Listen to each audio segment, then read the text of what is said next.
भगवान का परम धाम है, श्री द्वारकापुरी धाम में पधारे हुए सभी भक्तों का, बंधुओं का इस धाम में हार्दिक स्वागत है, अभिनंदन है और बहुत बहुत बधाइयाँ हैं। हमारे शास्त्र, हमारे ऋषि मुनि, गुरु आचार्य ये बताते हैं कि मनुष्य जीवन दुर्लभ है और उसमें भी दुर्लभ है भगवान के भक्तों का दर्शन, भगवान के भक्तों का संग, और उसमें भी दुर्लभ है ऐसे भगवान धाम की यात्रा या भगवान के धाम में निवास करना, ये भी दुर्लभ है।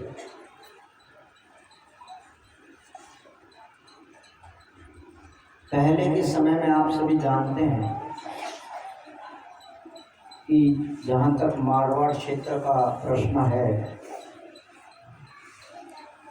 राजस्थान के सबसे नज़दीक द्वारका धाम पड़ता है और बहुत प्रसिद्ध धाम है, विशेषकर मारवाड़ी बंधुओं के लिए।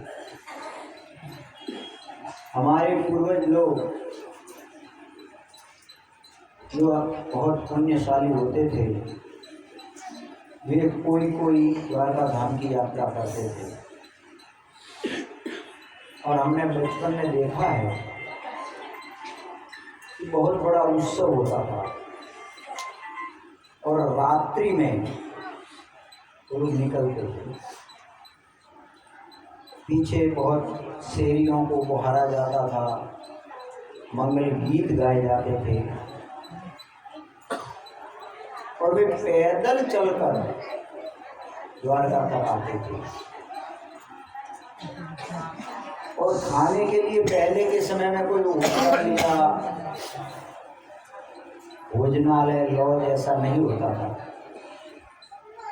वे लोग गुड़ और चना साथ में रखते थे, कहीं भी रात्रि में सो लेते थे और इस प्रकार पैदल चलते हुए अनेक दिनों के बाद वे धाम में पहुंचते थे, धाम की यात्रा करते थे, कुछ दिन निवास करके वापस वे अपने गांव प्रवेश करते। उसमें महीनों लग जाता था। विचार कीजिए उन्होंने कितनी कितनी तपस्या करके ये यात्राएं संपन्न की। हम कितने भाग्यशाली हैं कि ट्रेन में सोए और यहाँ आए हैं तो खाने पीने का कोई चिंता नहीं। प्रभु जी भोजन तैयार है, लाइए। किसी ने एक रोटी भी नहीं पकाई होगी जाकर जहाँ भोजन करना, सबको बना बनाया मिलेगा। तो लगता है हम बहुत भाग्यशाली हैं। हमारे एक पट्टू थे, वो बताते थे कि हम लोग द्वारका की यात्रा करते थे तो किसी गांव आता था तो चबूतरे पर सो जाते थे चूल्हे में और गुड़ और चना खा के पानी पी के सो जाते। आपको दे दें अभी गुड़ और चना, हो जाएगा, काम चल जाएगा। प्रसाद में भी देखेंगे कि क्या आइटम है, कितना है। तो वो कितनी तपस्या करने के बाद उनको धाम का निवास करने का अवसर मिलता था। आप सब, हम सभी इतने सौभाग्यशाली हैं कि बड़े आराम से एक कदम भी चले बिना धाम में पहुंच गए। हम रिक्शा में आ रहे थे तो उधर रिक्शा रोक दिया तो बोला नहीं अंदर चलो, कितना कौन चले, कितना चार का। बिल्कुल धर्मशाला के द्वार पर। और कई लोग बोलेंगे ऐसा दिया है, ऐसा बिस्तर है, ऐसा और है। भूमि पर सो जाते थे हमारे पूर्वज लोग और हाथ से बनाकर जो मिला वो खा लेते, नहीं मिला तो पानी पी के सोकर, लेकिन यात्रा करते थे। हमें अपना सौभाग्य समझना चाहिए और इस सौभाग्य का लाभ उठाना चाहिए। सतयुग के लोग भी, मैं बिल्कुल सत्य बता रहा हूँ, सतयुग के लोग भी भगवान से प्रार्थना करते थे कि हमको कलयुग में जन्म मिले, क्योंकि कलयुग में भगवान को प्राप्त करना बड़ा आसान है। एक तो हरि नाम करके, खाली जो भी भगवान के नाम का जप कीर्तन करेगा वो भगवान को प्राप्त कर लेगा। हरे कृष्णा कृष्णा कृष्णा हरे हरे, हरे राम राम राम हरे हरे। खाली भगवान के नाम का, ये नाम का कीर्तन और जप करे माला पर, तो वो भगवान को प्राप्त कर लेगा। वो भी कई लोगों को कठिन लगता है।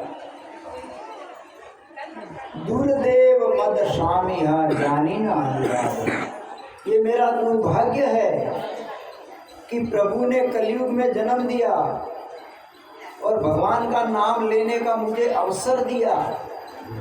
इसमें कोई नियम नहीं कि सुबह 4 बजे उठ के लोगे तो नहीं, 8 बजे भी ले को चलेगा, शाम को लोगे तो भी चलेगा, बैठ कर नहीं कर सकते तो खड़े खड़े लेकर लोगे तो भी चलेगा, चलते फिरते लोगे तो भी चलेगा। ये भगवान ने कृपा किया। तत्रे अर्पिता समरणे नियमे न काल। कोई नियम नहीं, समय का कोई पाबंदी नहीं, कोई भी कभी भी ले सकता है। लेकिन हे प्रभु दुर्देव मद स्वामी है, मेरा दुर्भाग्य को देखो, ऐसे नाम में मेरा अनुराग नहीं हो पाया। ये मेरा दुर्भाग्य है। इतना सरल है भगवत प्राप्ति, लेकिन ऐसे भगवान के नाम लेने में अगर हमारा मन नहीं लग रहा है या हमारी इच्छा नहीं हो रही है, मोहरोती तो नहीं वे गोमरी भूरी वे गोमरी पंचायती वे पर माला नहीं वे। तो महाप्रभु ये चैतन्य महाप्रभु के वो सबसे मोटू दुर्भाग्य है जी। परम पूज्य राधा गोविंद गोस्वामी महाराज ने मारे बतावे कि अने संसार में कोई कलयुग में रह रियो है झोपड़ा में, पण जो मणेरो नौम में रुचि है तो वो अने संसार रो सबती भाग्यवान जीव है। अने बंगला में रह रियो है पण मणेरी भगवान रे नौम में रुचि नहीं है तो मणेरी दुर्भाग्यशाली कोई नहीं। दुर्देव मद स्वामी हरि जानी ना अनुराग। यात्रा में आना कितना सरल है, फिर भी कुछ लोग नहीं आ पाए, आप लोग आ पाए। निश्चित आपके अनेक जन्मों का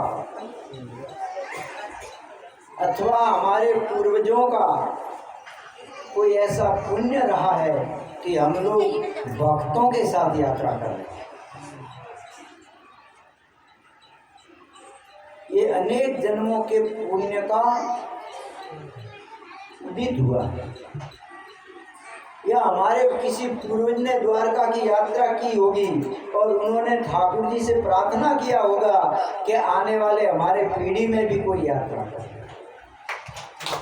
बिल्कुल सत्य बात है। स्कंद पुराण में लिखा गया है कि कोई मुझे द्वारका की यात्रा करनी है ऐसा मन से विचार करे, तत्क्षण उसी विचार करते ही उसके अपने पूर्व जन्म के सारे पाप जलकर भस्म हो जाते हैं। मैं श्लोक नहीं बता रहा हूँ ऐसे ही क्योंकि आप श्लोक समझ नहीं पाएंगे। और स्कंद पुराण में बताया गया है कि अगर कोई द्वारका यात्रा करने के लिए रवाना होता है तो उसके एक एक कदम पर उसको एक एक अश्वमेध यज्ञ का फल प्राप्त होता है। और जब वो द्वारका यात्रा करने के लिए धाम द्वारका में प्रवेश कर जाता है तो उसके पूर्वज भले नरक में पड़े हैं, वो उसी समय नरक से मुक्त हो जाते हैं। और मुक्ति ही नहीं होते हैं, वो नाचने लगते हैं। क्या आओ, हमारे पोते ने द्वारका की यात्रा, हमको नरक से मुक्त कर दिया, हमको तार दिया। पुत्र का अर्थ क्या होता है? पुत्र जो अपने पूर्वजों को तार दे, सपुत्र।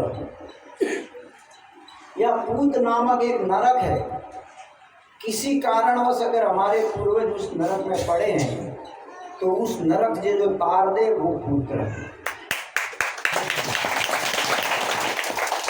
मारवाड़ी के मोर तो पूर्वज भोला पाड़ी से वे आस लगाड़ी बैठा के करे वो यात्रा करे भगवान नु नोम ले करे, वो कीर्तन करे ठाकुर जी ने याद करे, वो करतो ने मोरो उद्धार की करवाई। तो ये सौभाग्य समझना चाहिए, हम ऐसे भगवान के परम धाम द्वारकापुरी में यात्रा के लिए आए हैं, ये हमारा बहुत बड़ा सौभाग्य है। और इसमें भी भक्तों के संग आए हैं, ये उससे भी बड़ा सौभाग्य है। और उसमें भी बताया है, स्कंद पुराण में श्लोक है, ये जो माताओं ने, प्रभु जी ने जो माथे पर गोपी चंदन का तिलक लगाया है, ऐसा गोपी चंदन ये द्वारका की देन है। हम जाएंगे उस गोपी तालाब में जहाँ से ये चंदन निकलता है, जहाँ वृंदावन की गोपियों ने भी उसमें स्नान किया था, वो गोपी तालाब है। और वहाँ से निकली हुई मिट्टी का ये तिलक बड़े बड़े ऋषि मुनि साधु संत लगाते हैं अपने मस्तक पर और अपने सौभाग्य को चमकाते हैं।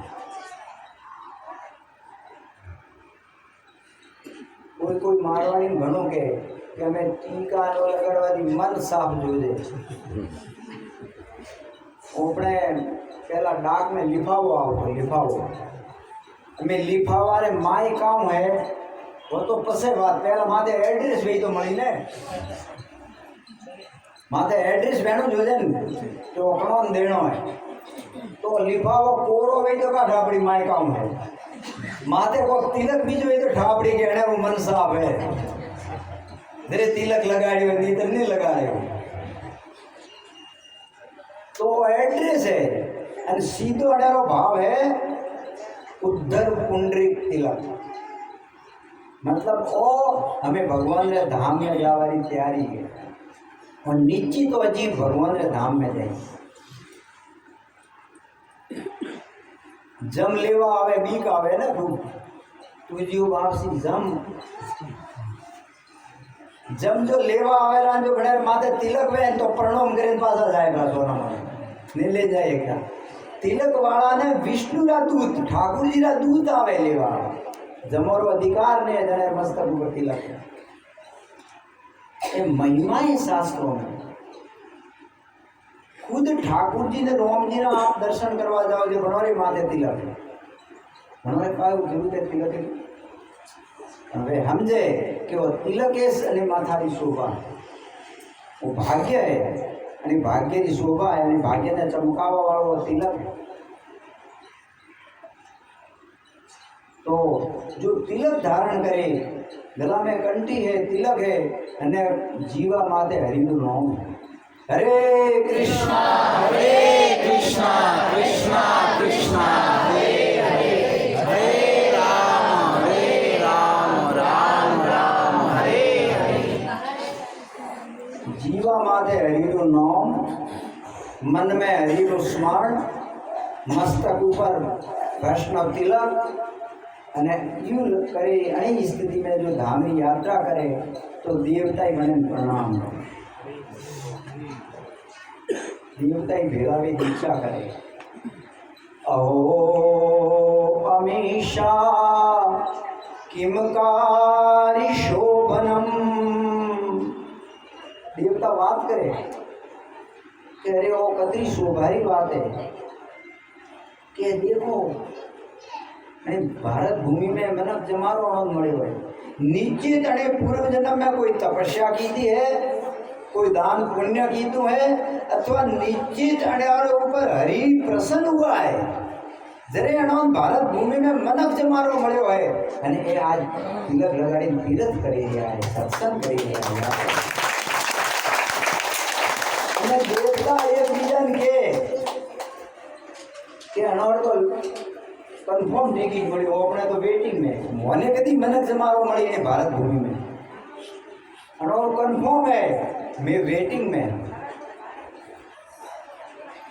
भागवतरा पंचम स्कंद में वो प्रसंग आयो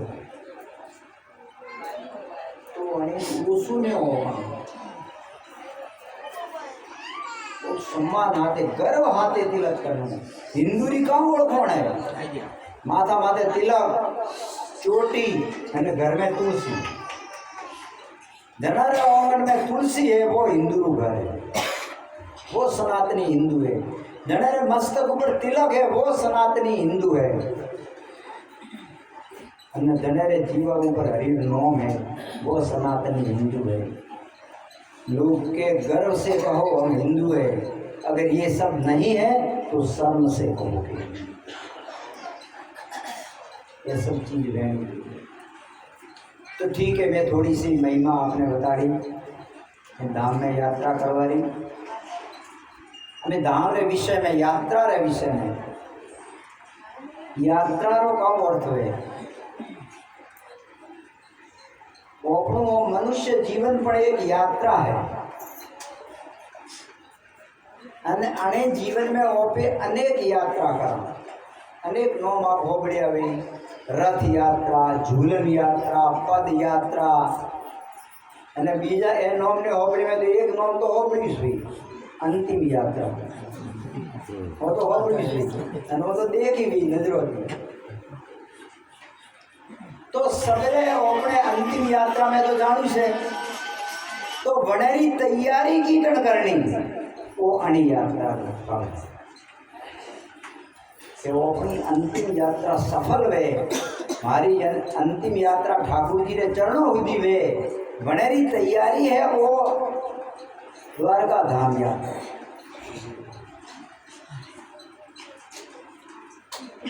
तो द्वारका धाम की यात्रा करनी सौभाग्य की बात है, मनुष्य जीवन में एक बहुत बड़ो लाभ है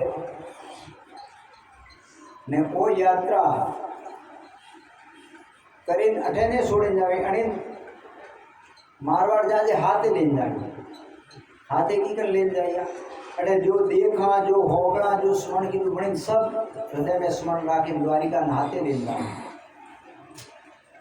तो मोरे एक भक्त के है कि मंदिर ने घर बनाओ ना घर ने मंदिर बनाओ।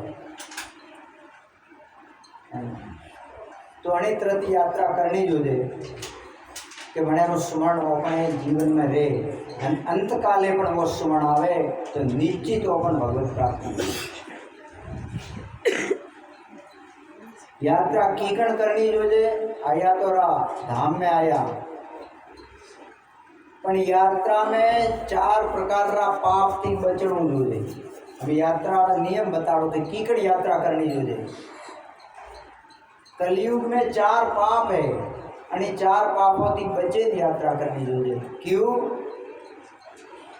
भागवत में 10वें स्कंद में दामोदर लीला में एक प्रसंग है यमला अर्जुन वृक्ष जो नल कुंवर ने मणिग्रीव ने नारद जी रो श्राप मळ्यो। क्यों श्राप मळ्यो? तो कुबेर का बे पुत्र था नल कुंवर ने मणिग्रीव। कुबेर कौन है? देवतारो कैसियर देवतारो मुनि है जो पिया देवतारो धन बीजू वो मंत्री है कुबेर। धन की कोई कमी नहीं।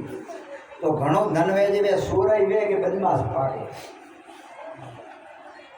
तो वे सोरा एड़े इसका धन घणु है। कुबेर जी शिवजी रा भक्त है तो शिवजी कैलाश में मंदाकिनी नदी वे गंगा जी विष्णु में तो वने मंदाकिनी में नशो करे અને અન્ય સ્ત્રીઓ હાથે પણ મંદાકિની નદી में રમણ કરી રહ્યા હતા. તો નારદજી વડે वे નીકળ્યા. નારદજી દેખ્યું, જેવા નારદજી દેખ્યા તો સ્ત્રી તો પોતાના કપડા પહેર્યા આપણા ફટાફટ, પણ એ જો બે ઉબેરા પુત્રતા નંગ ધણંગ ઉબાર્યા વટે નારदजी एनो श्राप दीधो. वणे प्रसंग में प्रभुपाद जी टीका में लखे, मारे दादा गुरु प्रभुपाद जी नारे ओळखो के नहीं, एक दड़ोनो विषय में कथा करूँ. ये भक्ति वेदांत स्वामी प्रभुपाद ये भागवतरी बनी टीका में लखे कि लोग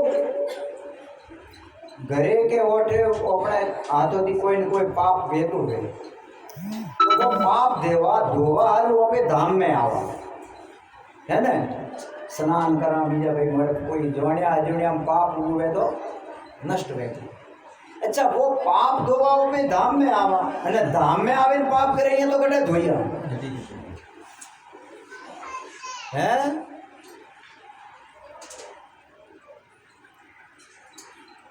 मारवाड़ कोई पाप हूँ जोड़े आ जोड़े हम वो तो धाम में आ गया यात्रा करे स्नान करे तो धोराई दू निश्चित धोराई दू, पर धाम में थे पाप करे वो कड़े धोयो. तो धाम में विशेष कर 4 पापों की बचવું જોઈએ. पहलो पाप है कोई पण प्रकार रो अवैध भक्षण नहीं करना. खैर वो तो नहीं वेगा मरी या ठाकुर जी भोग ने लाग्यो वो चीज खानी पाप है. ते कहो नाना थे भगवत गीता 3रो अध्याय 13वो श्लोक यज्ञो शिष्टान संतो हो मुंचते सर्व किल्बिष भुक्ते ते अगम पापम पाचन्त्य आत्म कारणात्. अने श्लोक में भगवान ने बेगड़ा पाप नो नाम दी. भूखते ते अघम, अघम रो अर्थ है पाप है. भूखते भूखते मतलब है खाए, अग मतलब पाप खाए. यज्ञो शिष्टान संतो हो, यज्ञ करवा भगवान ने भोग लगाड़े वगैरह खाए वे पाप खाए. અને પાચંત્ય આત્મકારણાत् પાપમ ભૂખતે તે અગમ પાપમ પાચંત્ય આત્મકારણાत्. आत्मकारणात् पाचंत्य मतलब जो रसोई बनावे અને એડો વિચાર કરે કે હું મારે હારું બનાવી રહ્યું તો वो पाप बनावे रही है. बनावे तरी विचार करनो જોઈએ કે ઠાकुरજી હારું બને રહ્યું. चिंता मत करो ઠાकुરજી तो नहीं रहेगो हारू यू पासो दे पवित्र करे प्रसाद बनावे पासो दे.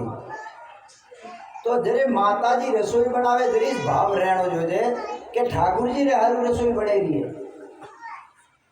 मैं तो बना भोग लगाड़े या परसे प्रसाद रूपे खाई, पर जो यू ने खातो है तो वो पाप है. गीता कह रही है. तो एक अने पाप थी बचनो पहलो पाप. बीजू पाप कणी भी प्रकार रो नशो ने करनो. ये मत बढ़जो. बीड़ी सिगरेट चाय कॉफी तमाकू गांजा भांग शराब ये सब नशा, सब नशा है. आज संकल्प करे उठो के बस मैं अपने नशा ने अने कम से कम धाम में ना जतरे तो ये चीज नहीं करनी. कोई नहीं वे सा वगैरह तो मोरे हाड़का टूटे मोरा तो नहीं टूटता. ऐसा ही थोड़े मैं खराबी की थी ना दारूडियों ने वो कि आज दारू नहीं मिले तो मारे नहीं हले यू के न तेरे वो दारू पिए. लेकिन हमें ओपे का के साव करने हाले साफ पिए तो बोरी वो बात भी दारूडिया जेड़ी बात भी. तो चाय पीनी पण एक नशो है. बीड़ी सिगरेट तमाकू ये सब नशा और नशो करना कलयुग में पाप है. तो कम से कम धाम में वो चीज नहीं करनी चाहिए. पाप की बचना. बीजू पाप. तीसरो जुगार है. जुगार तो नहीं रखता पण प्रजल्प अने विषय में है प्रजल्प वाजनो. प्रजल्प नहीं करनो. प्रजल्प का अर्थ है अठे आवे दुनियादारी संसार की बात नहीं करनी. मारवाड़ जाए પછી ઓડિશ કોમે પણ અઠે તો થોડું સુકો ચાર દાડા सूटी दो पड़ी अठे आवे धाम में आवे मैं भगवान री सिवा कोई बात नहीं करा कोई नहीं हो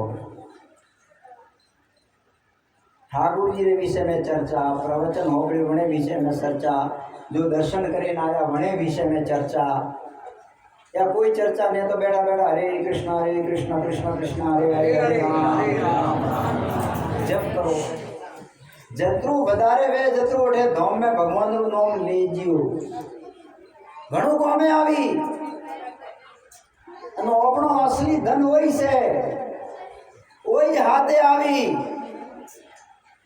वो शरीरे छूटे ये पर जने शरीर ने पे चा पीवड़ावन बीड़ी पीवड़ावन आने ठीक राखवा हारू अरे मारू शरीर टूटे रे टूटवा दो वो तो एक दाड़ो अपन छोड़ीने जाई दो वो नहीं रे अपने हाथे तो काम रे हरे कृष्णा कृष्णा कृष्णा हरे हरे हरे राम राम राम हरे हरे आणि शरीर को सदुपयोग करो हरिनाम में यार क्या करवा में कोनो रो सदुपयोग करो भगवान की कथा होवा में जीव रो सदुपयोग करो भगवान नु नाम लेवा में अने ये चार पापों की ओपने बचनो अन्य करना जो दे धाम में ओ बेटे पाप धोवा आया तो पाप करवा नहीं आया इंटे नियम है सब लोगों ने निपोड़ ने कौन हिंदी अच्छा बधारे मारवाड़ी है तो थोड़ा माजिया बीजा वे तो दिखती है समझ में आवे तो पाप से बचना है तसे ये चीज पाप ने करना चार प्रकार का पाप थी बचनो ठीक है कोई निंदा कोई बीजी संसारिक बात अड़े नहीं करनी अटे हरिनाम करना है भगवान की कथा हो करनी है एकला बैठा हो तो पेज ना हरिनाम करा अथवा भगवान की चर्चा करनी और है करना बे चीज हुई अठे धाम में पे खरा तो 18 जो वासी है घणो हाथे कोई गलत व्यवहार नहीं करना थोड़ी इच्छा है तो दान दक्षिणा जो भी यथाशक्ति करो नेवे तो कोई नहीं पण घणो ने यार वो आगदो मोंग यूं करे नहीं 18 वासियों हाथे अच्छो व्यवहार करना देखो अभी तो हम लोग तो 4 दिन के लिए आए हैं वो लोग नित्य यहाँ वास कर रहे हैं उनका कुछ पुण्य है उनका भाग्य है इसलिए धाम में उनको जन्म मिला है तो उनके प्रति हमारा अच्छा व्यवहार और सम्मान पूर्वक भाव रहना चाहिए तो अनेक कुछ बातों को ध्यान राखे अपने यात्रा करनी है तो वो पे अनेरो पूरो लाभ और मारवाड़ी आवे इसका पूरा हम लाभ ले पाएंगे हम अपना धन खर्च करके अपना समय खर्च करके इस धाम में आए हैं तो इसका हम पूरा लाभ उठाएं तो पूरा लाभ लेना चाहिए तो थोड़ा सा मैंने इसके विषय में बताया अब हम पूरा कथा द्वारिका के विषय में करेंगे है ना ये थोड़ा अभी कथा लंबा होगा तो इस धाम का नाम द्वारिका है लेकिन इस धाम के 2 नाम और भी हैं इसको कुश स्थली भी कहते हैं और इसको चक्र तीर्थ भी कहते हैं तो पहले हम द्वारिका का अर्थ जाने इसमें 3 शब्द है द्वारिका तो द्वार और का ये 2 शब्द मिलकर द्वारिका नाम बना द्वार का अर्थ तो आप सभी जानते हैं द्वार दरवाजा और का अर्थ होता है पर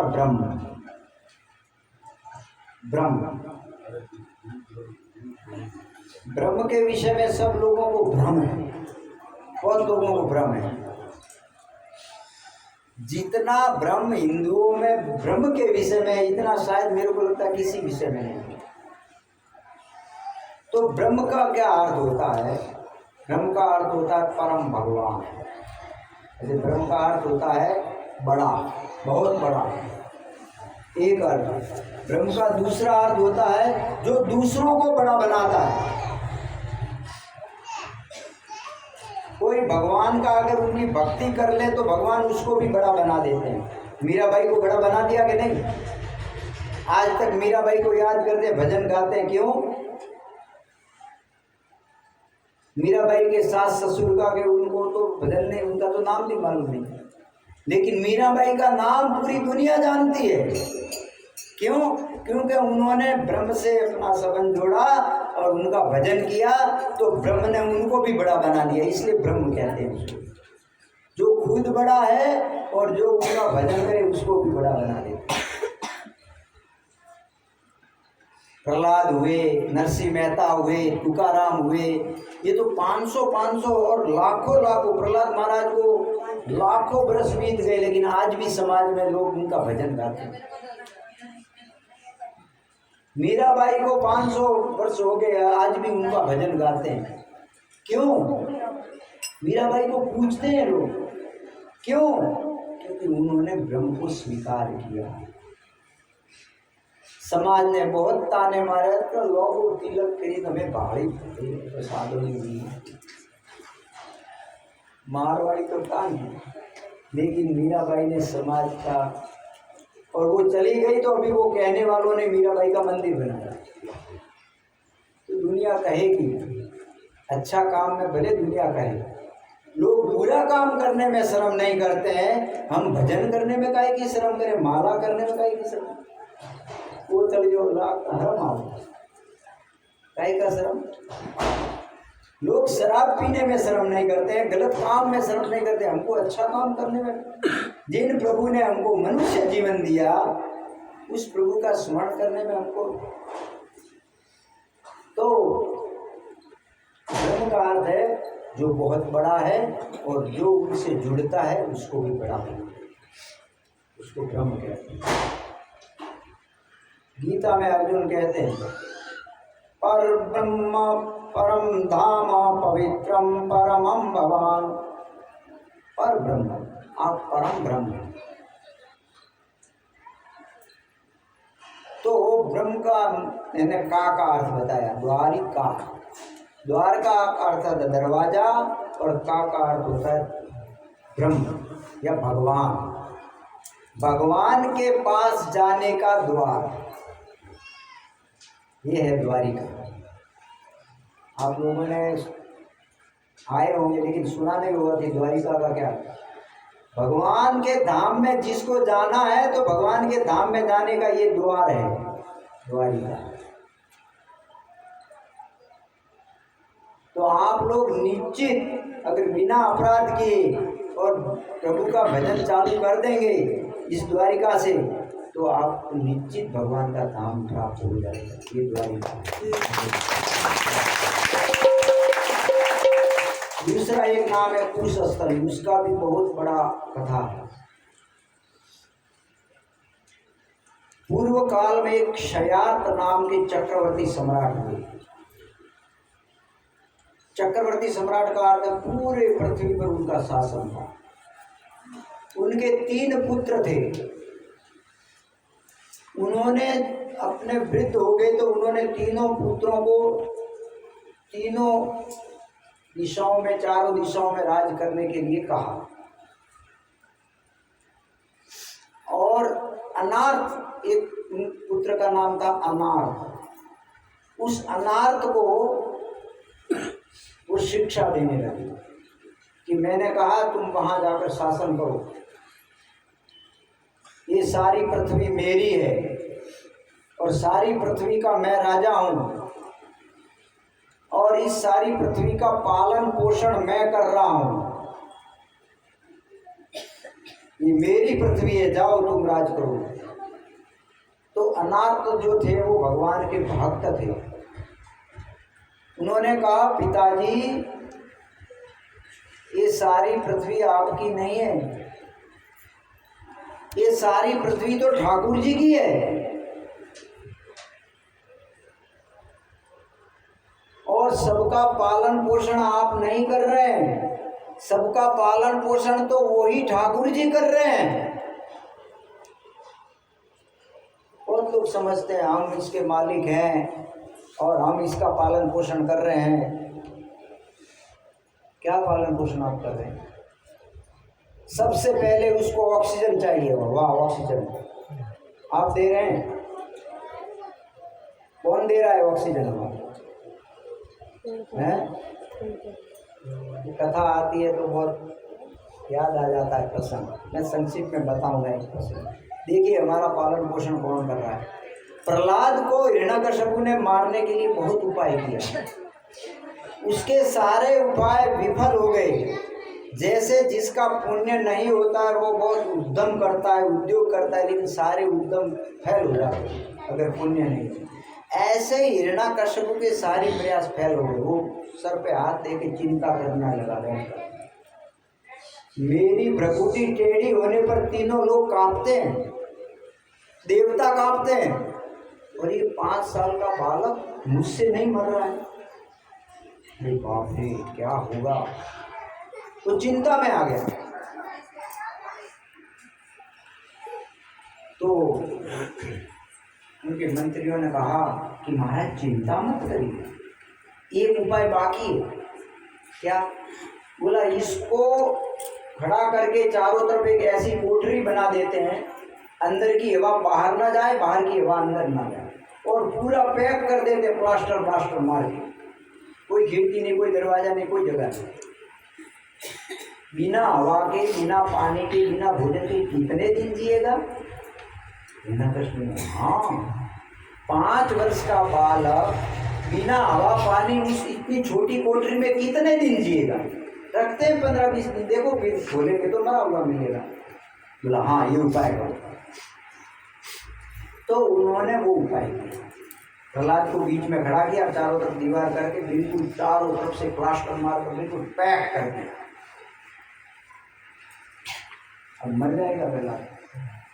15 दिन, महीना बाद खोला तो प्रहलाद तो अंदर बैठे बैठे हरे कृष्णा कृष्णा कृष्णा हरे हरे, हरे राम राम राम हरे हरे। अरे ये तो कीर्तन कर रहा है। बताओ इसको किसने हवा दिया अंदर, किसने पानी और भोजन दिया? उसको लगा ये मेरे कोई नौकर है, वो चुपके दिए होंगे। अरे भाई दरवाजा नहीं है, खिड़की नहीं है, कहाँ से? किसी ने कुछ दिया है। वो तो सब चुप थे महाराज, हमारे मरण है हमारी आज्ञा उल्लंघन करे, वो सब चुप थे। प्रहलाद को पूछा, प्रहलाद सच बता, किसने ये सब सुविधा तेरे को दी इतनी छोटी सी कोठरी में? प्रहलाद महाराज कहते हैं, भक्तों ध्यान से सुनना, एक छोटा सा प्रसंग है। प्रहलाद महाराज कहते हैं कि पिताजी ये तो कोठरी बहुत बड़ी है, माँ के गर्भ में जो कोठरी थी बहुत छोटी थी। जहाँ उस कोठरी में मेरे को हवा पानी और भोजन देकर जिला दिया 9 महीने, वो इधर नहीं जिला सकता।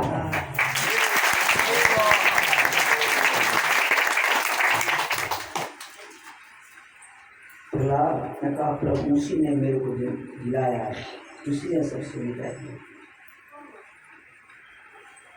लेकिन हम लोग सोचते नहीं मैं कर रहा हूँ, कुछ नहीं। तो अनार्थ ने कहा पिताजी ये भूमि ठाकुर जी की है, पालन पोषण करने वाले भी ठाकुर जी हैं, और आपको भी उनका ही भजन करके उनका गुणगान करना चाहिए, अहंकार नहीं करना चाहिए। वो उनके पिताजी शयार क्रोधित हो गए और बोला तेरे को कोई राज नहीं मिलेगा। मेरे को ऐसा बोलता है, मेरे को गुरु बन के ज्ञान दे रहा है, जा मेरे राज्य से निकल जा और जा उस तेरे ठाकुर जी के पास, मेरा जितना राज है पूरी पृथ्वी पर वहां एक कदम भी मत रखना, बाहर निकल इधर से। और पूरी पृथ्वी पर उनका राज था, वो कहाँ जाए?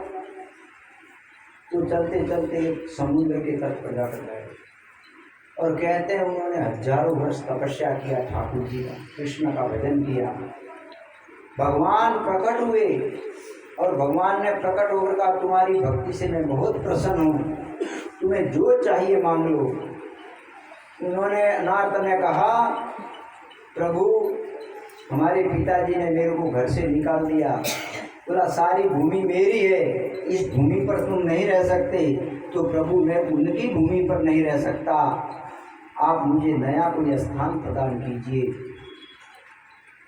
भगवान ने वचन दिया था, इसलिए कहा ठीक है, अब उनकी भूमि पर तुम नहीं रहना, मैं मेरे गोलोक वैकुंठ से एक भूमि लाकर यहाँ देता हूँ 100 योजन, और वहाँ पर तुम अपना शासन करके रहो।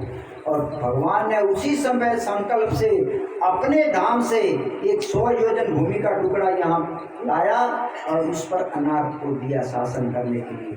प्रभास पाटन जो है, जानते हैं प्रभास पाटन? प्रभास क्षेत्र जहाँ से भगवान अपने धाम गए, सोमनाथ के आगे यहीं क्षेत्र में पड़ता है। उधर से लगाकर यहाँ तक 100 योजन भूमि है। ये पूरा भूमि भगवान ने उसमें भगवान के धाम से लाया। तो ये साधारण भूमि साक्षात भगवान के धाम का, गोलोक का भूमि, वैकुंठ का भूमि। इसलिए 4 तत्वों को समझना बड़ा मुश्किल है, बहुत मुश्किल होता है। 4 तत्व, पहला है गुरु तत्व। गुरु को समझना बड़ा मुश्किल है। क्यों? क्योंकि शास्त्र कहते हैं कि गुरु और भगवान के समान, साक्षात हरित्वेन समस्त शास्त्र। गुरु जो है वो हरि के समान ही है, भगवान के समान है। तो हम तो देखते हैं गुरु बीमार पड़ गए, गुरु को ये हो गया, गुरु भी हमारे जैसे चलते हैं, वो भी बीमार होते हैं, वो भी दवाई खाते हैं, तो भगवान कैसे? बहुत मुश्किल होता है समझना। अरे वो भगवान के समान है, तो ये तो हमारे जैसे काम कर रहे हैं, हमारे जैसे इनको भी ये पैरालिसिस हो गया, वो हमारे जैसे नहीं है। हमारे गुरु महाराज को 1 महीने पहले हार्ट का ऑपरेशन हुआ दिल्ली में। डॉक्टर ने बोला 15 दिन बेड रेस्ट करो। और दूसरे दिन मंदिर में, जब मंदिर में आए दूसरे दिन 4:30 बजे मंगल आरती कर रहे। सब लोग देखकर आश्चर्यचकित हो गए, अभी 3-4 दिन पहले ऑपरेशन हुआ, अभी मंगल आरती कर रहे। वो ऐसा शरीर में भले होता है, लेकिन वो शरीर से उनके प्रभावित नहीं होते, हम लोग प्रभावित हो जाते।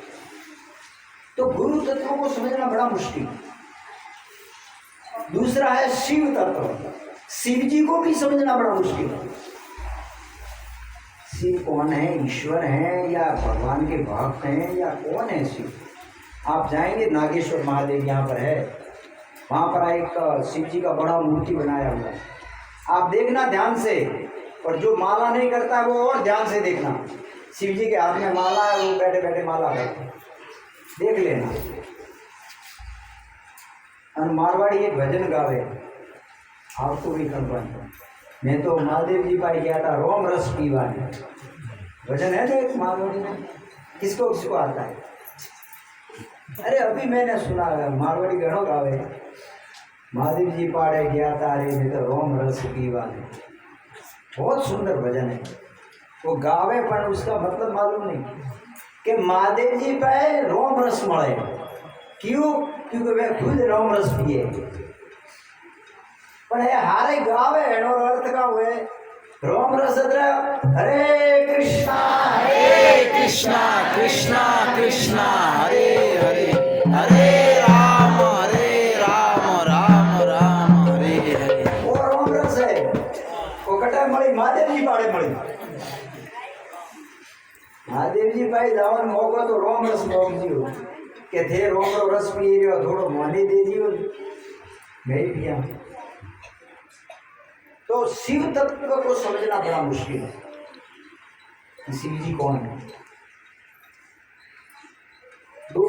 और तीसरा है राधा तत्व। राधा जी कौन है, इसको समझना बड़ा मुश्किल है। लोग पूछते हैं राधा और कृष्ण का विवाह नहीं हुआ, वो ऐसा है। अरे उसको, राधा को आप समझ ही नहीं सकते, विवाह की कहाँ बात कर रहे हो? पहले कौन है वो भी समझना मुश्किल है। तो राधा तत्व 3 और चौथा है धाम तत्व। इस धाम को भी समझना मुश्किल है। जितने भी भगवान के धाम हैं, वृंदावन है, अयोध्या है, द्वारिका है, ये जो धाम है उनको भी समझना मुश्किल है। अभी मैंने बताया कि वैकुंठ का भाग है। इस यहाँ की धूल में देवता लौटते हैं, ब्रह्मा जी लौटते हैं। ये धाम जो है यहाँ की मिट्टी जो भगवान को आनंद देती है, लेकिन हम तो देखेंगे और तो कोई स्मारक नहीं देखा है, वो कहते देखा है और वैकुंठ को भाग है, वो कहते देखिए। तो इन तत्वों को समझना बड़ा मुश्किल है। इनको इन आंखों से हम देख नहीं सकते और अपनी बुद्धि से इसको समझ नहीं सकते। इसलिए पहले हमारे शास्त्र और आचार्यों की दृष्टि से इसको देखना चाहिए। हमारी दृष्टि इसको नहीं समझ सकती, हमारी बुद्धि इसको समझ ही नहीं सकती। तो ये जो द्वारिका धाम है, भगवान कृष्ण ने अपने भक्त अनार्थ को ये 100 योनि का भूमि दिया और यहाँ रहो और शासन करो। कहते हैं 1 लाख वर्ष तक अनार्थ ने यहाँ शासन किया और उसके बाद उनके पुत्र हुए महाराज रेवत। भक्त लोग जानते हैं रेवत महाराज को। कौन कौन जानता है रेवत कौन है? गर्व से कहो हिंदू। वो रेवत भगवान बलराम जी के ससुर। बलराम जी को तो सब जानते हैं, इसमें भी एक बलराम जी है। बलराम जी के ससुर हुए रेवत। और बलराम जी की पत्नी का नाम क्या था? देखिए, बच्चे जानते हैं, बूढ़े नहीं जानते। रेवती। वो रेवत महाराज की पुत्री थी, इसलिए उनको नाम रेवती पड़ा। और रेवत महाराज ने इस पूरे स्थान में बहुत यज्ञ किए। और यज्ञ करने के लिए जो यज्ञ में बैठते हैं यजमान या यज्ञ करता, तो उसकी चटाई बिछा करते हैं। तो इतना उसका चटाई यहाँ पर बिछाया गया था, इतना उसके चारों तरफ भूमि दिखता ही नहीं थे, कुछ ही कुछ दिख रहा था। इसलिए इसका नाम एक कुश स्थली भी पड़ा। और कहते हैं बाद में महाराज रेवत ने अपनी पुत्री के विवाह के बाद कन्यादान में इसको बलराम जी को दे दिया। एक अन्य कल्प की कथा हो सकती है। तो ये 2 मैंने कथा बताई, कुश स्थली और द्वारिका का। तीसरा है चक्र तीर्थ। आप यहाँ गोमती में स्नान करने जाएंगे तो वहाँ शिलाएं भी चक्र जैसी हैं। चक्र मतलब भगवान का सुदर्शन चक्र है। तो इसमें भी 2 कथाएं मिलती हैं हमारे पुराणों में। एक कथा है कि भगवान ने इस पृथ्वी पर असुरों का विनाश किया था अपने सुदर्शन चक्र से, और सारे असुरों का वध करने के बाद उस सुदर्शन चक्र को यहाँ गोमती में धोया था, इसलिए इस स्थान का नाम पड़ा चक्र तीर्थ। और एक कथा के अनुसार एक कल्प में जब भगवान ने गजेंद्र का उद्धार किया, तो गजेंद्र का पांव किसने पकड़ा था? मगरमच्छ ने। तो कैसे उद्धार किया था? पहले सुदर्शन से मगरमच्छ का मस्तक और उसका भी उद्धार किया। मगरमच्छ भी एक देवता था, तो ऋषि के श्राप से उसको मगरमच्छ बनना पड़ा। लेकिन जब वो रोने लगा तो उसको कहा कि कोई भक्त आएगा तो गजेंद्र नाम का, तो उसका चरण छोड़ना मत। कितने भी पाप किए हैं आप, दीपक प्रभु और राजऋषि प्रभु का चरण छोड़ना मत, पकड़ के रखना पड़ेगा, ले जाएंगे। भक्तों का चरण को कभी छोड़ना, चरण का अर्थ है वो जो भी बताएं, जो भी कहें उसका पालन करें।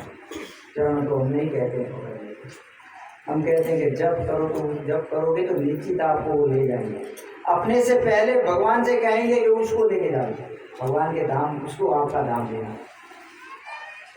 तो गजेंद्र का पांव पकड़ के रखा था कस के, इसलिए पहले भगवान ने उसका उद्धार किया, सुदर्शन से उसका मस्तक काटा और वो एक देवता रूप में प्रकट हुआ और अपने धाम चला गया। और फिर गजेंद्र जी का उद्धार किया। देखिए गजेंद्र का उद्धार बाद में हुआ और पहले उसका हुआ। तो उसके बाद उस सुदर्शन को भी भगवान ने ग्रह का मस्तक काटने के बाद अपने सुदर्शन को यहीं भेजा, इसलिए भी इसको पवित्र तीर्थ चक्र तीर्थ कहते हैं। तो ये दो कथाएं हमारे पुराणों में, स्कंद पुराण में, पद्म पुराण में मिलती है। तो ये चक्र तीर्थ और द्वारिका, द्वारिका के भी एक तो अर्थ है, लेकिन द्वारिका का एक अर्थ ऐसा भी है कि एक बार गोपियाँ आई थी भगवान का दर्शन करने के लिए द्वारिका यहाँ पर, और भगवान ने उनके लिए बहुत बड़ा महल बनाया गया।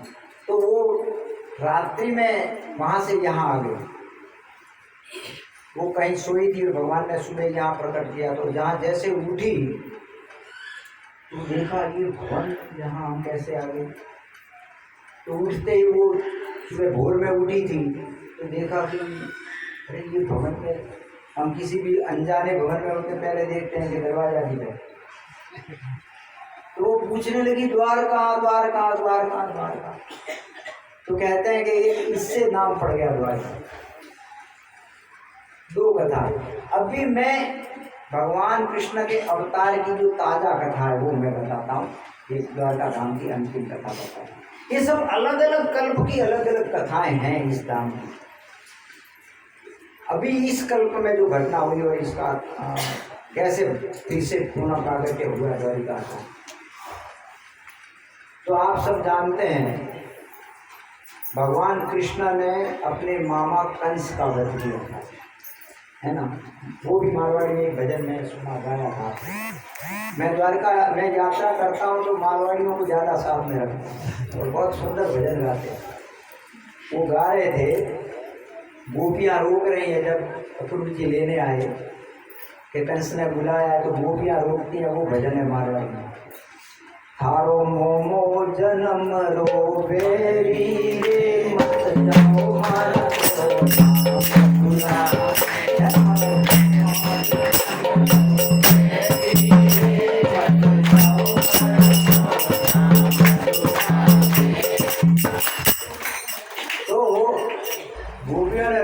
भगवान आ गए। कंस ने बुलावा भेजा, कंस ने बुलाया था। देखिए मूर्ख, अरे जिसके हाथों उनको मरना है उनको घर पे क्यों बुला रहा है, वृंदावन में रहने दें। लेकिन विनाश काले उसको पता चल गया अगर कृष्ण बलराम के हाथ से मेरी मृत्यु होने वाली है।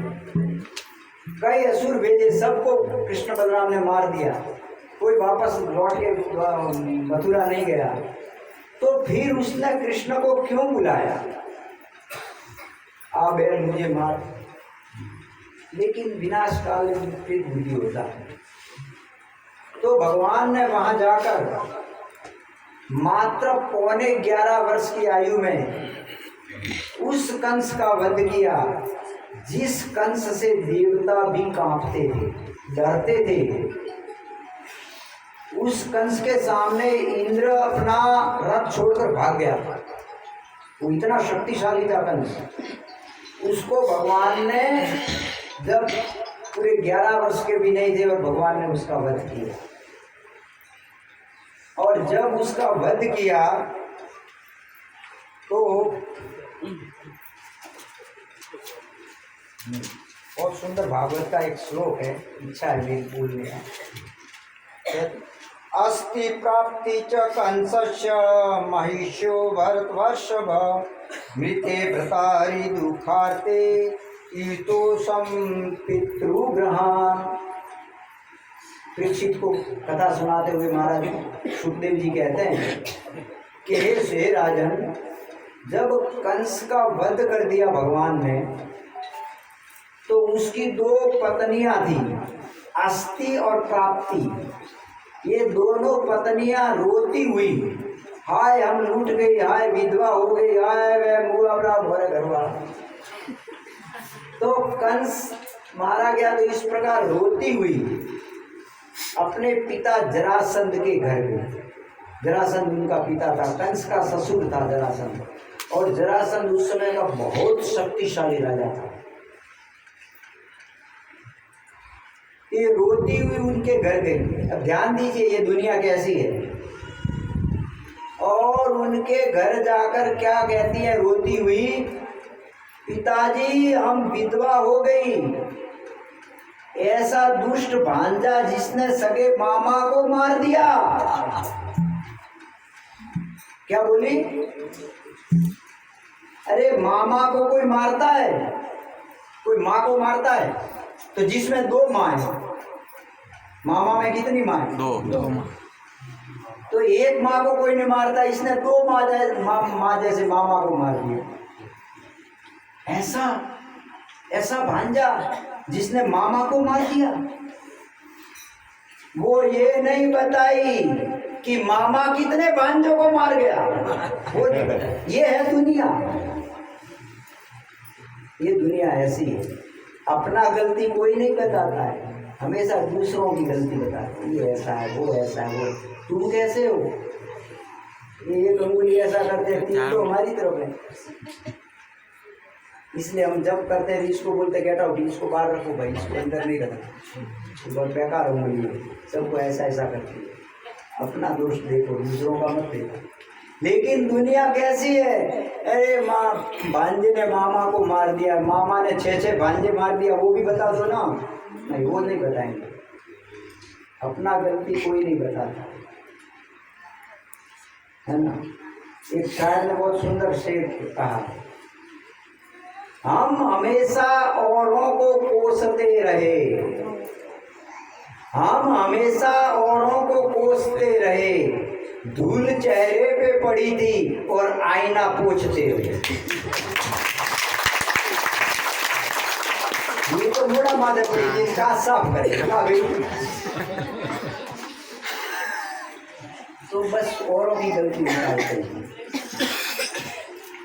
तो उन दोनों कंस की पत्नियों ने कहा, पिताजी हम मारी गई, हम विधवा हो गई, एक भांजे ने अपने सगे मामा को मार दिया, आप कुछ कीजिए। तो उसी समय जरासंध ने संकल्प किया कि मैं इस पृथ्वी को यादवों से विहीन कर दूंगा, एक भी यादव को पृथ्वी पर बचने नहीं दूंगा, सबको मार डालूंगा। क्योंकि कृष्ण यादव थे ना, तो कृष्ण कोई नहीं, मेरे यादवों को, सभी यादवों को मार डालूंगा। और वो था, समर्थ था, लेकिन इसको पता नहीं कि कृष्ण कौन है। तो उसने 17 बार, पहली बार 23 अक्षौणी सेना लेकर आया। कितनी? 23 अक्षौणी सेना। महाभारत के युद्ध में 18 अक्षौणी सेना थी, बोलते बहुत बड़ा युद्ध। 7 अक्षौणी सेना पांडवों की थी और 11 अक्षौणी सेना कौरवों की थी, लगभग पांडवों से। लेकिन जब महाभारत का युद्ध पूरा हुआ तो पांडवों की 1 अक्षौणी सेना बची और 5 पांडव बचे, और कौरवों की 11 अक्षौणी सेना मारी गई। सब बड़े बड़े योद्धा मारे गए, अंत में 4 व्यक्ति बचे थे और बाद में वो भी मारे गए, उसमें से एक मारा गया। दुर्योधन बचा था, अश्वत्थामा बचा था, कृतवर्मा बचा था और कृपाचार्य बचे। ये 4 व्यक्ति बचे थे। उसमें से कंस, ये दुर्योधन बाद में मारा गया भीम की गदा से। लेकिन युद्ध के बाद ये 4, उनके 4 ही व्यक्ति बचे थे और पांडवों की 1 अक्षौणी सेना और 5 पांडव बचे थे। लेकिन ये 18 अक्षौणी सेना थी। यहाँ जरासंध 23 अक्षौणी सेना लेकर आया और मथुरा को चारों तरफ से घेर लिया। कृष्ण बलराम अपने भक्तों की, यादवों की रक्षा के लिए मथुरा से रथ में, उसी समय वैकुंठ से रथ प्रकट हुए आयुधों के साथ, और भगवान रथ पर बैठकर जरासंध के साथ युद्ध करने के लिए बाहर निकले मथुरा से, और युद्ध में पूरी सेना को नष्ट कर दिया। 23 अक्षौणी सेना नष्ट हो गई। बलराम जी ने जरासंध को बांध के कृष्ण के चरणों में डाल दिया। कृष्ण ने कहा इसको छोड़ दो, जाने दो। छोड़ दिया। जरासंध रोता हुआ वापस घर आया तो उसके जो मित्र थे या दूसरे राजा थे उन्होंने कहा, अरे ये कोई हारना, तुम मन से मत हारो, युद्ध से भरे हाल में मन से कभी मत हारो, तैयारी करो, है ना। बहुत लोग होते हैं चढ़ाने वाले, मोटिवेशनल स्पीकर आजकल आते हैं मोबाइल, मोटिवेशनल, हमको गधा बनाना चाहते हैं। हाँ तैयारी करो। फिर उसने तैयारी किया, फिर बहुत बड़ी सेना लेकर दूसरी बार आक्रमण किया, दूसरी बार भी परास्त हुआ। फिर बलराम जी ने बांधा, फिर कृष्ण ने कहा छोड़, फिर सेना लेकर आया। ऐसे 17 बार सेना लेकर आया। भगवान हमको चांस देते हैं, सुधरना है तो सुधर। ये मनुष्य जीवन भी एक अवसर दिया है भगवान ने, अभी भी संभलना है तो संभल जाओ, ये दुर्लभ अवसर दिया है। लेकिन कुछ जो असुरी स्वभाव के लोग होते हैं सुधरते नहीं है। अब 17 बार हार गया, फिर भी 18वीं बार भी आया।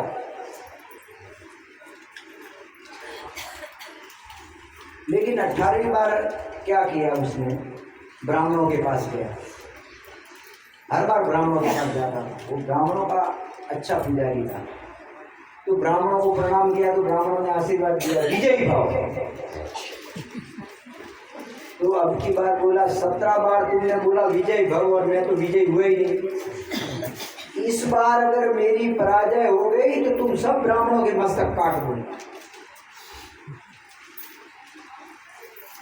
तो वो मथुरा पर आक्रमण करे उसके पहले सब ब्राह्मण मिलकर भगवान के पास गए। और भगवान तो कौन है? नमो ब्राह्मण देवाय गो ब्राह्मण हिताय च जगत हिताय कृष्णाय गोविंदाय। वो तो ब्राह्मणों के, गायों के और जगत के हितकारी हैं। तो वो ब्राह्मणों के तो विशेष हितैषी है। तो ब्राह्मणों ने आकर प्रार्थना किया कृष्ण से, प्रभु इस बार आप हार जाइए, नहीं तो वो हमारा मस्तक काट देगा। तो भगवान ने कहा ठीक है, क्या करें, भगवान तो भक्त वत्सल हैं, ब्राह्मण वत्सल हैं, गो वत्सल हैं। तो हुआ ऐसा कि 18वीं बार जरासंध आवे उसके पहले एक दूसरा काल यवन है, इसकी भी बहुत बड़ी कथा है। कथा में से कथा निकलती है, लेकिन टाइम पर प्रसाद लेना है इसलिए मैं बड़ी बड़ी कथा नहीं करूँगा।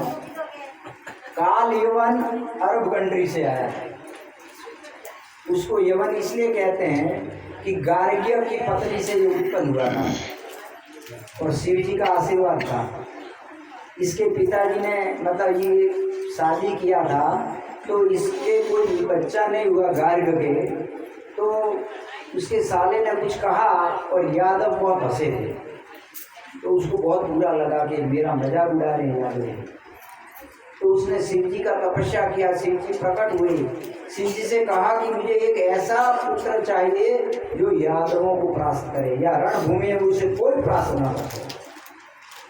शिव जी ने तथास्तु कह दिया।